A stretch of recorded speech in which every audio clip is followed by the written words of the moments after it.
Bonjour, je vous présente aujourd'hui des exemples de finale entre tour et cavalier d'un côté et tour et fou de l'autre. La première position est issue d'une partie qui est opposée Steinitz à Andersen en 1866. Donc je considère généralement qu'il y a une légère supériorité dans la collaboration entre la tour et le fou face à la tour et le cavalier. Mais dans cette partie, la tour et le cavalier vont l'emporter pour plusieurs raisons. Déjà, la structure de pion est favorable. Toutes les forces, tous les pions sont sur la même aile. Le cavalier va éprouver des difficultés face au fou notamment quand il y a des pions passés d'un côté à arrêter ou à accompagner en même temps qu'il y en a à l'autre bout de l'échiquier. Donc toutes les pièces sont sur la même aile. Le cavalier a une position dominante. Il est sur une case centrale où aucun pion, aucune pièce ne peut l'obliger à partir. La tour noire a obtenu une position de rêve. Elle rêve de la deuxième rangée. Voilà. Et comme la tour blanche rêve de la septième rangée. Et autre élément particulièrement déterminant dans la finale, l'activité du roi. C'est souvent le roi qui, en finale, va faire la différence.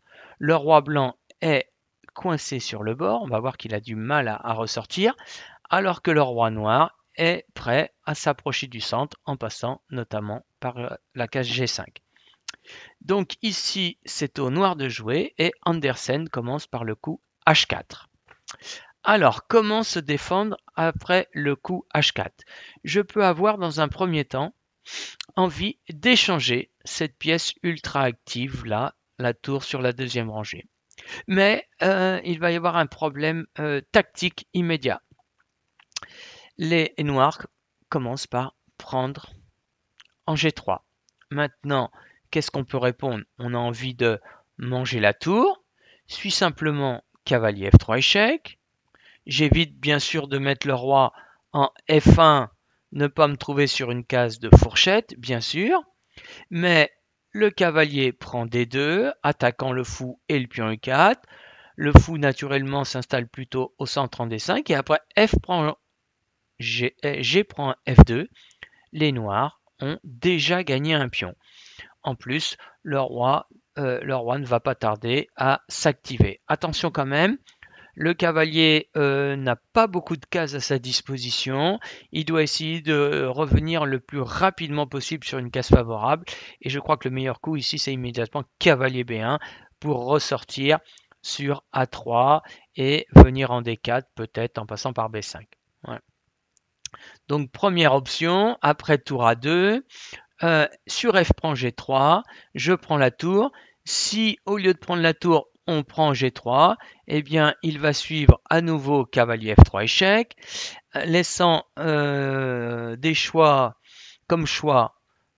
Le roi va en H1 et là, après l'échange des tours, cavalier G5 gagne simplement un pion et les noirs augmentent leur avantage, même si la partie n'est pas encore complètement gagnée. Ou alors le roi va sur la case F1 et là j'ai tout simplement le coup tour D4 qui permet de gagner le pion E4 après l'inévitable cavalier D2 échec. Voilà. Donc la défense visant à échanger la pièce la plus active de l'adversaire ne marche pas bien. Une autre défense possible est la défense active. Principalement avec les tours, dans les finales, il faut jouer de façon active. Et la stratégie est claire. Je suis en déficit matériel ou déficit stratégique. Je vais chercher à garder un maximum de pièces, mais liquider les pions. La stratégie est évidemment inverse pour le joueur qui a l'avantage. Les noirs sont dans une position comme celle-ci, peuvent être avantagés par l'échange de pièces, mais ils doivent éviter la liquidation de tous les pions. Donc après le coup tour A6, le plus précis serait tour C2, on attaque le fou. Il peut aller sur D5, auquel cas on va simplement faire cavalier E2 échec. Si le roi va en G2, eh bien on peut prendre en G3 aussi avec le cavalier, parce que le pion F serait cloué. Donc on évite de se mettre dans le clouage. Maintenant suit H prend G3, tour prend F6 en route vers la liquidation, et malheureusement pour les blancs, il y a le coup malin ici, tour C1 échec. Si maintenant le roi prend le cavalier, eh bien le pion avance et va faire une nouvelle dame. Ou alors, après tour C1, on joue roi G2, mais suit la série d'échecs obligatoire, tour G1 échec, cavalier fait échec en D4, encore un échec de la tour, encore un échec de la tour, et G2, le pion va à dame. Donc ça ne marche pas très bien. Donc après l'attaque contre le fou, on peut essayer aussi la case D3, mais on a simplement tour C3 et prise du pion G3. Voilà, et on va avoir le temps de mettre le roi par exemple en G5 ou la tour en F3 pour défendre le pion F6. Les noirs auraient gagné un pion pour rien. Quels sont les autres essais possibles? Alors, le coup de Steinitz. Steinitz s'est résolu à jouer le coup H4 qui a évidemment de gros inconvénients. On voit que le coup G4 laisse un boulevard pour l'arrivée du roi noir, en F4 par exemple, en passant par G5, et en mettant tous les pions sur la couleur du fou, eh bien, ça enlève beaucoup de possibilités défensives. Alors, donc, Andersen enchaîne par cavalier F3 échec, roi G2, cavalier G5, visant les deux pions sur case blanche, E4 et H3.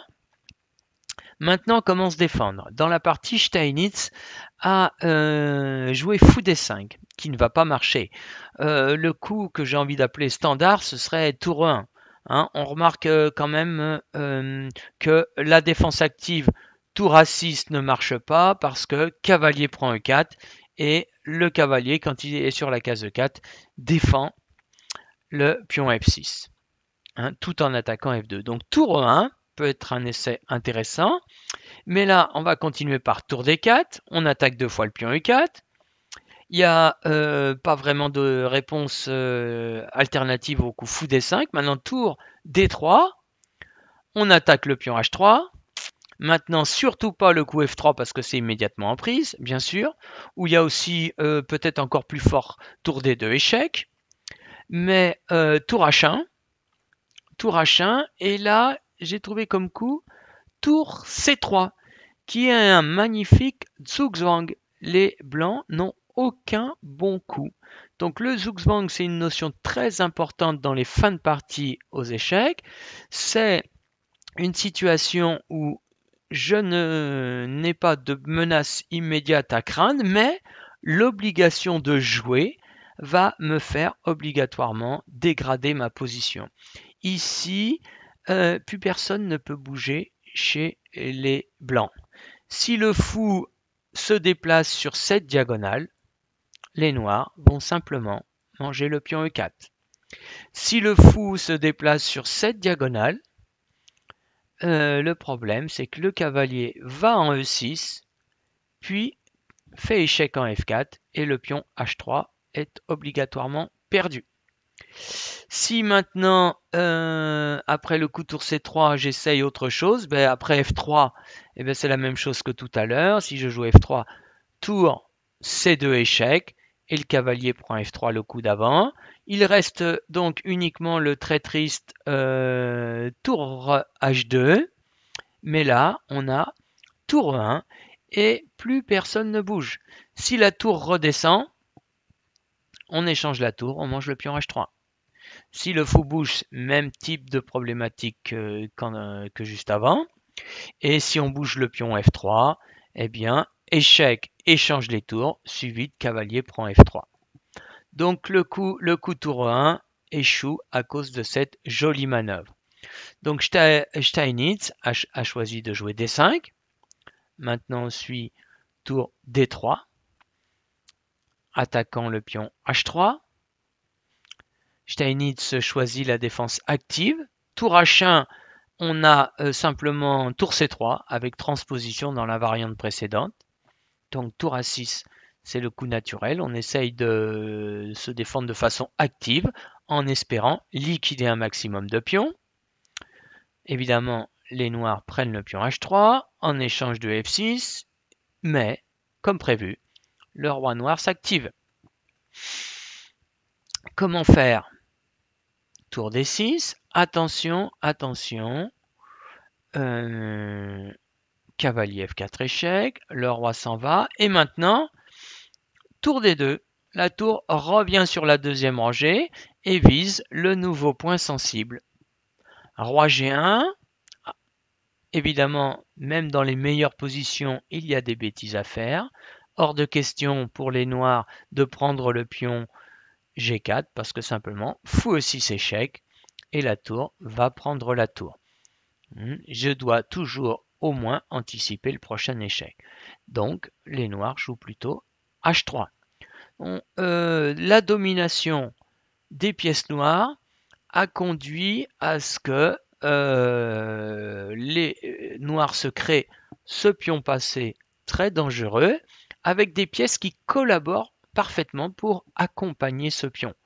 La tour qui est revenue sur cette ligne formidable, le cavalier qui a une case plus près du roi est encore plus favorable que quand il était en D4, et le roi noir qui s'approche. Alors, tour A6, le roi s'approche, et maintenant, on peut prendre G4. Coup très important, on empêche le roi d'avancer. Je le disais tout à l'heure, c'est le roi qui va faire la décision dans la plupart des finales. Alors, on essaye de liquider, les blancs se défendent pas trop mal, et maintenant, eh bien, on est toujours à égalité matérielle après la petite séquence. H2 échec, roi prend H2, tour prend F2 échec, roi H1, et le pion avance, on perd le pion E5. Mais, si les noirs n'ont pas réussi à se retrouver qu'un pion d'avance, ils ont une collaboration parfaite de leurs forces. Et le roi blanc est très très mal. La position ici est complètement perdue. Le pion va faire dame ou il y a mat en quelques coups. Alors voilà comment ça se déroule. G3, la tour essaye d'aller le plus loin possible. C'est une pièce qui aime agir loin de sa cible. Et maintenant, simplement, tour H2 échec, cavalier H3 échec, et le pion peut aller faire une dame. Voilà la manière dont Steinitz a perdu cette partie. Alors, l'exemple suivant est tiré d'une de mes propres parties. Voilà, et j'ai utilisé pour cette vidéo les analyses du grand maître Glenn Fleer qui conduisait ici les Blancs, qu'il a transcrit dans un très très bon livre qu'il a fait sur les finales. Alors ici, les noirs ont l'avantage, principalement parce que le cavalier, on va voir, a beaucoup de mobilité, il va pouvoir manœuvrer sur les deux ailes, et les blancs ont deux faiblesses. Le pion D4 qui est faible, et le pion G2 qui est un pion arriéré. Alors ici, on commence par immobiliser la tour en jouant le coup tour G8. Donc pour libérer la tour, qui est une pièce très puissante, évidemment, c'est le roi qui va venir garder la faiblesse et la tour qui essaiera de prendre la colonne ouverte. Cavalier B, D7. Le roi vient défendre la faiblesse G2 pour libérer la tour, qu'elle puisse utiliser la colonne ouverte. Et maintenant, un coup qui va être assez familier pour le joueur de défense française, hein. Dans la défense française, on va souvent faire viser le pion D4 de l'adversaire et le cavalier qui est peut-être sorti de G8, eh bien, il va faire le coup cavalier B8 un moment ou un autre pour se rediriger vers le pion D4 en passant par C6. Maintenant, la tour n'a rien à faire sur la colonne C parce que cavalier C6 et le pion est perdu. Donc la tour vient défendre en D1 et le roi bien sûr prend la place la plus proche du centre possible. On utilise la colonne ouverte et le cavalier vient attaquer le pion D4. On voit que les blancs sont réduits à une défense passive. Cavalier va en A5. Oui, roi essaye de revenir par ici. Et là, il y avait une idée simple, plus simple que celle que j'ai trouvée. C'était possible de jouer le coup cavalier C4 pour simplement prendre un de ces deux pions-là. Les noirs n'ont rien à craindre du clouage parce qu'ils peuvent simplement répondre par tour G8. Et les deux pions sont en prise. Les blancs vont obligatoirement perdre un de ces deux-là. Alors, au lieu de ça, j'ai joué le coup cavalier B3. Les noirs ne laissent pas beaucoup de choix à l'adversaire. B5 simplement. Fou à 2 maintenant pour empêcher la tour de venir sur la case C4 attaquer le pion D4. Cavalier, j'ai reculé avec le cavalier en A5 et ici il y avait une suite très intéressante que j'avais analysée mais je n'ai pas sûr de mes calculs. C'était le coup cavalier C1 et attaque le fou revient sur B1 et maintenant on essaye de coincer complètement les pions blancs sur l'aile dame avec le coup A5 puis A4 et il y avait une suite que j'avais du mal à calculer, hein. Bon, si les noirs si les blancs jouent B4, les noirs jouent A4 et là la domination est totale et les entrées pour la tour sont vraiment flagrantes, mais il y avait une suite compliquée qui était tour D2, cavalier B3, la tour revient en place et maintenant après A4 je n'ai pas envie que le fou m'élimine le cavalier. Mais la très bonne réponse à trouver, c'était tour C2. Et si le fou prend, la bonne réponse, tour prend B2. Les noirs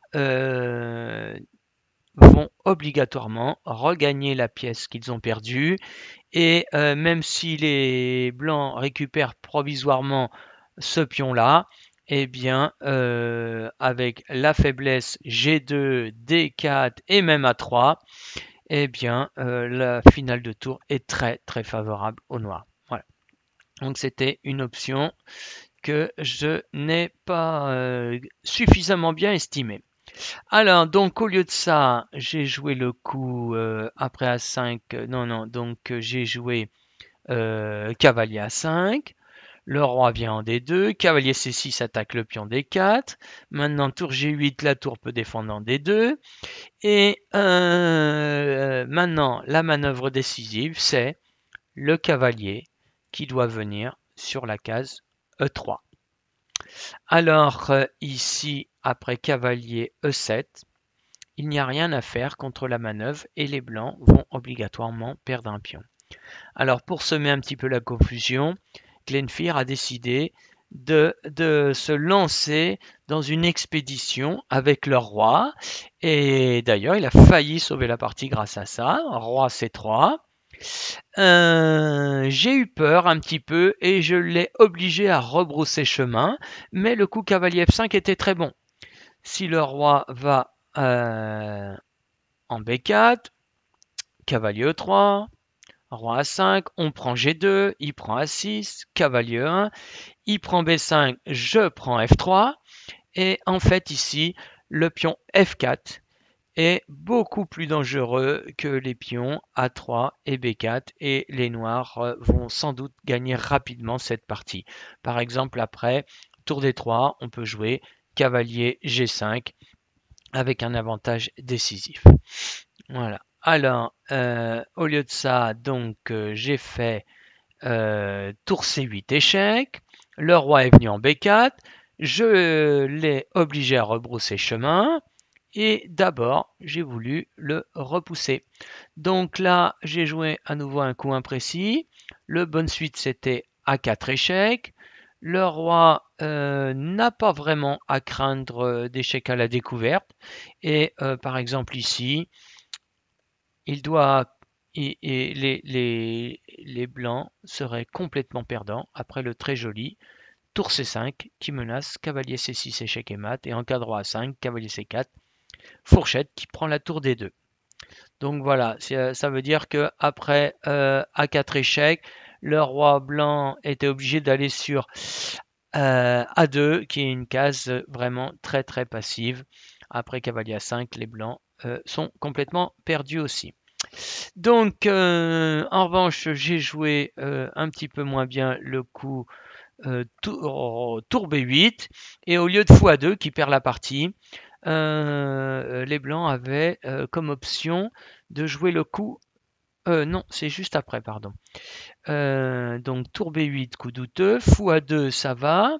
À nouveau A4 était supérieur. Là, j'ai joué tour B7 et tour C7 et seulement maintenant le coup tour B7 qui est imprécis. Voilà, les blancs ont ici une option qui offre beaucoup de chances de survie. B5 et après tour prend B5 échec, roi C3. Tour B4 menace tour C4 échec et gain du pion D4. B3, A4 pour gagner la case C4. Et si on fait B prend A4, bah, tour prend A4 et suit tour C4 échec avec gain obligatoire du pion D4. Donc, mais on n'est pas du tout obligé de jouer comme ça. On peut jouer fou C2 et le roi peut se transférer côté dame et en échange, voilà la jolie manœuvre. Tour prend D4. Si les blancs prennent en D4, ils n'arrêteront pas le pion A, mais on peut jouer tour A1 et les noirs ont toujours l'avantage, mais les blancs sont toujours vivants. Par exemple, voilà une suite possible. Donc dans notre partie, ça s'est déroulé légèrement différemment. Après A prend B4, tour B7. Le coup perdant, c'est tour A2. Cavalier prend B4. Cavalier D3 échec. Gagne le pion B2 et la partie. Voilà. J'espère que vous avez trouvé ces finales instructives. À l'occasion, je vous montrerai des parties où le couple tour et fou sera réellement supérieur au couple tour et cavalier. Merci.